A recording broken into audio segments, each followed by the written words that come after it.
হিটলারের সহযোগী ছিলেন আইখম্যান। তিনি ছিলেন গ্যাস চেম্বারে ঢুকিয়ে ইহুদিদের হত্যা করার রূপকার।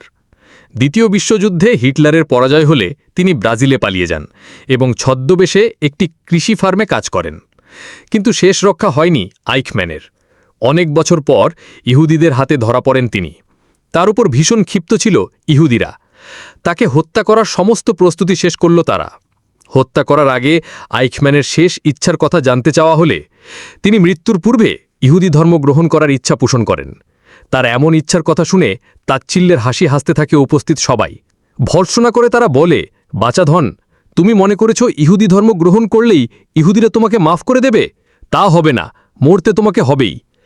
এ সময় কয়েকজন কৌতূহলী হয়ে জিজ্ঞাসা করে, আচ্ছা, তোমার এই ইচ্ছা কেন হলো বলো তো? আইখম্যান নির্বিকার চিত্তে জবাব দিয়ে বলেন, তোমরা যে আমাকে ছাড়বে না এটা আমি নিশ্চিত। তাই মারা যাওয়ার আগে দেখে যেতে চাই আর একটা ইহুদি মারা গেল। ইহুদিদের প্রতি কতটুকু ঘৃণা থাকলে মৃত্যুর আগেও আর একটা ইহুদির মৃত্যু দেখতে চায়।